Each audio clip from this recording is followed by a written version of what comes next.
मेरे पाकिस्तानियों, अब सवाल ये पैदा होता है कि जो अवाम है या ओवरसीज कम्युनिटी है वो सोच रहे हैं कि शायद ये जो कब्जा हो चुका है, जो तरामीम बन चुकी हैं, जो गैर आइनी अदालतें बन चुकी हैं, शायद अब वापसी का कोई रास्ता नहीं है।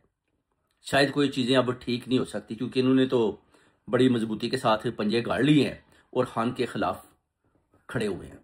यानी आप देख लें, ये तारीख साबित करेगी कि एक आदमी ने इन सब की दौड़ें लगवाई हुई हैं और वो जेल में बैठा हुआ है और उससे ये इस कदर डरे हुए हैं कि आप देख लें कि कौन कौन सी गैर आइनी तरमीमी और कौन कौन सी गैर आइनी अदालतें बना बनाकर उसको पैगाम दे रहे हैं कि हम जनाब ये भी बना रहे हैं और हमने जनाब अभी आपके लिए ना वो सारा सिस्टम भी लपेट लिया और ये समझ रहे हैं कि शायद हम जीत चुके हैं, मगर बेसिकली ये हार चुकी हैं। क्योंकि खान साहब आप देख लें, पहले होता था कि बरादरीज़म होता था। आप अगर गुजरात में भी चले जाते हैं तो उधर भी आप देख लें कि चौधरी साहबान जनाब वो जी कहते हैं जी कि हमें जनाब वोट दे दें, बरादरी का एक आदमी बड़ा पकड़ लिया, उससे वोट ले लिया। मगर अभी जो नजरिया खान साहब ने दिया, उसने बोला छोड़ें बरादरी सिस्टम को, छोड़ें, अपने मुल्क को बनाएं, अपने मुल्क के लिए वोट दें, मुझे भी छोड़ें। वो कहते हैं सारे मिलकर जदोजहद करें और पाकिस्तान को हमने लेकर आगे जाना है। क्योंकि पाकिस्तान बहुत पीछे रह चुका है तरक्की में, दुनिया कहीं की कहीं निकल चुकी है और पाकिस्तान उधर का उधर ही खड़ा है बरादरी सिस्टम में। और इन जैली जो कब्जा ग्रुप है यही पाकिस्तान के ऊपर हुकूमत कर रहे हैं और किसी भी सूबे में आप देख लें किसी किस्म की कोई ऐसी तरक्की नहीं की बल्कि आपको ये धमाके जो है ना ये विरासत में दे दिए गए हैं। अब ये लोग समझ रहे हैं कि जनाब खान का जो विजन है या खान का नजरिया है किसी तरीके से उसको लोगों के दिलों से निकालें। जो जितने भी ये मनसूबे बना रहे हैं कभी ये कामयाब नहीं हो सकते क्योंकि खान साहब का नजरिया छोटे छोटे बच्चों में, यूथ में, बुजुर्गों में, माओ बहनों के, वो कहते हैं ना, उनके दिलों में समाता है। खान साहब का जो पैगाम है उनके अंदर है। खान साहब को आप कुछ भी कर दें मगर जो खान साहब ने विजन नजरिया दे दिया उसको आप कभी भी लोगों के दिलों से नहीं मिटा पाएंगे। और जबरदस्ती की जो हुकूमत है ये चल नहीं पाएगी। जितना भी आप जोर लगा लें, जितनी भी गैर आइनी अदालतें बना लें, जितने भी आप एक्सटेंशनों पर एक्सटेंशनें ले लें, कभी आप कामयाब नहीं हो पाएंगे जब तक आप अवाम का दिल नहीं जुटेंगे। यही तो आप देख लें नवाज शरीफ के साथ, लंदन में गालियां, पाकिस्तान में गालियां, शहबाज शरीफ का भी यही हाल है, जनरल बाजवा का भी देख लें, उसके बाद अपना मरीम नवाज का भी देख लें।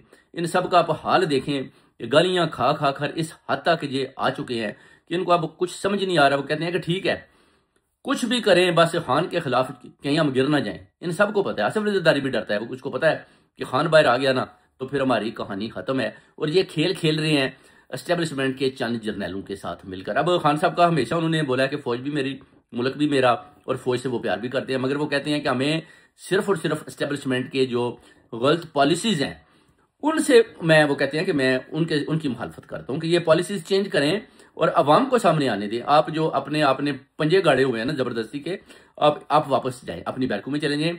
ये अवामी ताकत जो है ना, अवाम, वो कहते हैं ना अपना ताकत का सच्चा चश्मा अवाम है, तो अवाम की बात माननी पड़ेगी। अगर आप जबरदस्ती बोलेंगे कि नहीं जी अवाम बाद में, हम पहले हैं, हमारी बात माने, तो फिर इस तरह डेमोक्रेसी यानी जमहूरियत जो है ना उसको आप फरोग नहीं दे सकते। अब पार्लियामेंट पर भी कब्जा है, अदालतों पर भी कब्जा है, अवाम पर भी कब्जा है और चंद ओवरसीज के, यानी आप कह सकते हैं खान साहब के जो टाइगर अभी वो बोल रहे हैं और उनकी भी इनको बड़ी तकलीफ है कि उनको कैसे खामोश करवाया जाए।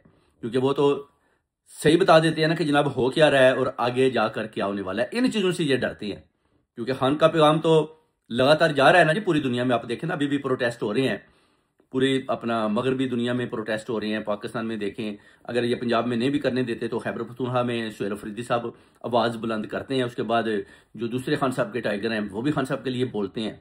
तो इन चीज़ों की इनको बड़ी तकलीफ होती है नवाज शरीफ को और इस जैली पार्टियों को, सियासी पार्टियों को, कि जनाब इनको कैसे खामोश किया जाए। और ये जो हमारे तराने गाएं, तो आपके तराने तो उस वक्त गाएंगे ना जब आप कौम की खिदमत करेंगे, अवाम के दिल जीतेंगे, सही पॉलिसीज बनाएंगे, अवाम के साथ मिलकर चलेंगे और अवाम के साथ मिलकर अपनी पॉलिसीज बनाएंगे जो अवाम भी एक्सेप्ट करेगी और उनकी खिदमत करेंगे। अगर आप 20-25 हज़ार आदमी पकड़कर उनको जेलों में बंद कर देंगे, 2-4 हज़ार आप इस्लामाबाद डी चौक में मार देंगे, उसके बाद आप टीएलपी के भी अपना 3-4 हज़ार आदमी उनका भी मर्डर कर देंगे, सीसीडी भी 1,000 आदमी मरियम नवाज उधर भी मरवा देगी, तो उसके बाद आप बोलेंगे जी कि अवाम हमें पसंद क्यों नहीं करती, अवाम हमें वोट क्यों नहीं देती, जो हमने आईनी तरमीम बनाई है उसके साथ क्यों नहीं चलते, जो हमने आईनी अदालतें बनाई हैं उनके साथ क्यों नहीं चलते। भाई अगर आईनी अदालत बनाई है तो फिर उसमें कलभूषण को लाए ना, तो बता दें कि आपने कलभूषण को किधर किया है। तो ये चीजें भी देखने वाली हैं कि आपने आईनी अदालत जो बनाई है इसमें बेसिकली तो आपको चाहिए कि जो आपके मुल्क के अंदर यानी बाहर से आकर इस तरह की टेररिज्म करते हैं।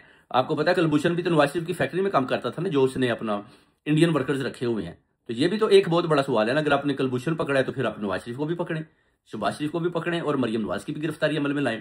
तो फिर जाकर कुलभूषण का भी आप फैसला करेंगे ना, कि आप ऐसे तो नहीं कुलभूषण को बोलेंगे जनाब ये राह से आया और हमने इसको पकड़ लिया। भाई वो नवाज शरीफ के पास रहता था, नवाज शरीफ ने उसको अपने पास रखा हुआ था और उधर से बैठकर ये सारे सिस्टम और निज़ाम वो चलाता था। और आपने अभी नवाज शरीफ को जनाब छोड़कर उसके ऊपर केसेस सारे खत्म कर गैर आईनी तरीके के बाद मुल्क के साथ ज्यादती की, अवाम के साथ ज्यादती की, कौम के साथ ज्यादती की, ओवरसीज कम्युनिटी के साथ ज्यादती की, जिन्होंने पाकिस्तान के फ्यूचर के लिए नवाज शरीफ के साथ लंदन में भरपूर तरीके से उन्होंने पुरजोर एहतजाज किए, मुजाहरे किए, लड़ाई की, सिर्फ और सिर्फ पाकिस्तान के अच्छे मुस्तकबिल के लिए। उसके बाद आप देख लें कि जनरल बाजवा ने और इन सब ने मिलकर जनाजा निकाल के रख दिया उस मुल्क का भी, और उस अवाम और कौम के उन सिपाहियों का जिन्होंने इतनी इतनी बड़ी कुर्बानियां दी और नवाज शरीफ के सामने खड़े हुए। और आज आप देख लें कि ये जनाब अपना बस मजे ले रहे हैं। वो कहते हैं कोई बात नहीं जनाब, 5 साल तो निकाले ना, फिर देखा जाएगा। भाई देखना क्या है, ये आप 5 साल नहीं निकालने वाले, आप बस जाने वाले हैं। ये आपकी आखिरी गेंद थी। अभी निजाम और सिस्टम चेंज होने वाला है, ये बहुत जल्द चेंज होने वाला है। फिर आपको उधर से दौड़ना पड़ेगा, क्योंकि लोग इन चीजों को मानने को तैयार नहीं है। और जब वो कहते हैं ना ताकत का सर चश्मा वाम है, जब वाम बाहर आ जाएगी ना तो फिर आपकी ये सारी वो 27वीं तरमीम भी खत्म हो जाएगी, आपकी ये आईनी अदालतें भी खत्म हो जाएंगी। और उसके बाद फिर ये जो आपने जैली जजेस बनाए हुए हैं ये भी उधर से भागने की कोशिश करेंगे। और ये जो 13 सियासी पार्टीज आपने जनाब ये बनाना रिपब्लिक बनाकर उनके ऊपर जबरदस्ती मसलत की हुई है, ये भी उधर से भागने की कोशिश करेंगे। तो फ्यूचर आपका बहुत सामने डार्क दिखाई देता है। बार बार मैंने चेक किया, उसमें मुझे तो कहीं आपका ब्राइट फ्यूचर दिखाई नहीं दिया, ना आपका और ना इन जर्नलों का।